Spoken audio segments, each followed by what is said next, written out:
Tällä videolla kerron lyhyesti aineistonhallinnan suunnittelusta, eettisyydestä ja tietosuojasta. Aineistonhallinnassa kaikki alkaa aina suunnitelmasta.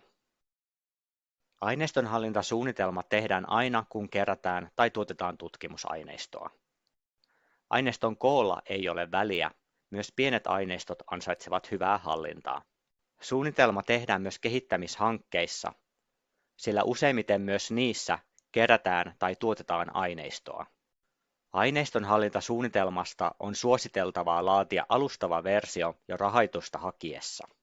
Kun hanke alkaa, suunnitelmaa täydennetään ja sitä päivitetään hankkeen kuluessa aina tarvittaessa, jotta se pysyy ajantasaisena ja siihen on helppo nojata. Aineistonhallintasuunnitelmassa käydään läpi kaikki hyvän aineistonhallinnan osa-alueet.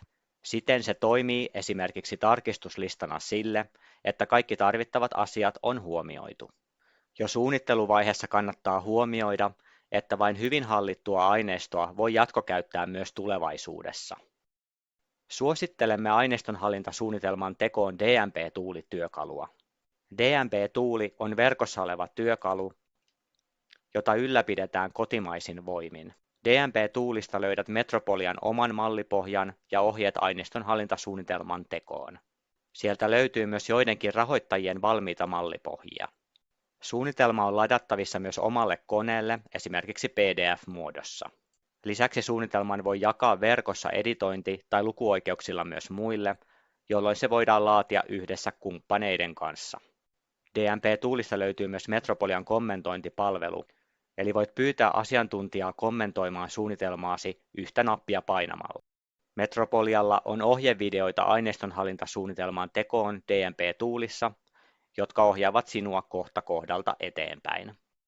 Tutkimusetiikan yleisten periaatteiden mukaisesti tutkijan tulee kunnioittaa tutkittavien henkilöiden ihmisarvoa ja itsemääräämisoikeutta, kunnioittaa aineellista ja aineetonta kulttuuriperintöä sekä luonnon monimuotoisuutta, sekä toteuttaa tutkimuksensa niin, ettei siitä aiheudu tutkittaville ihmisille, yhteisöille tai muille tutkimuskohteille merkittäviä riskejä, vahinkoja tai haittoja.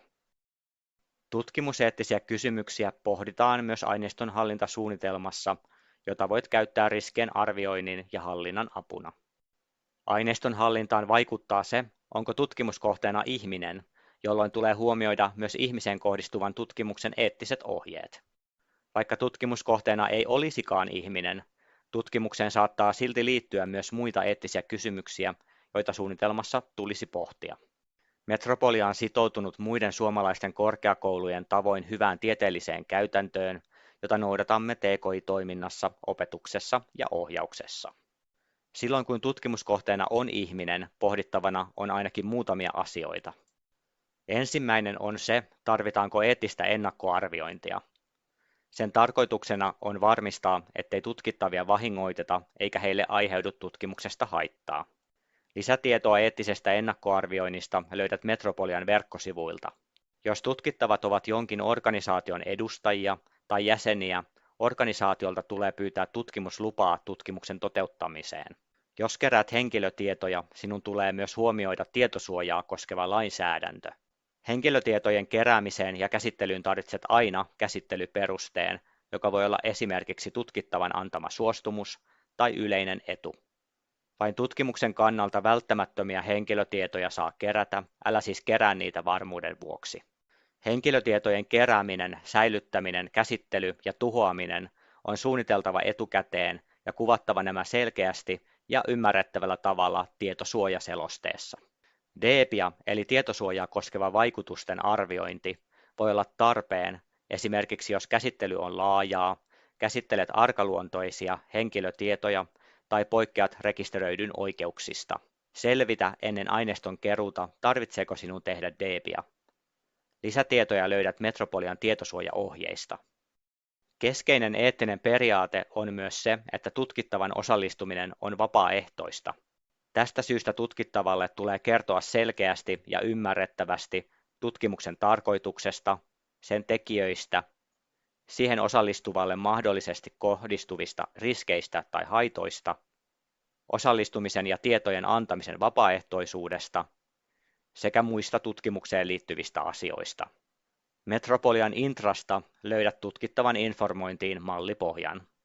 Kun tutkittava on ymmärtänyt, mistä tutkimuksessa on kyse, hän voi antaa tietoon perustuvan suostumuksensa osallistumiseen.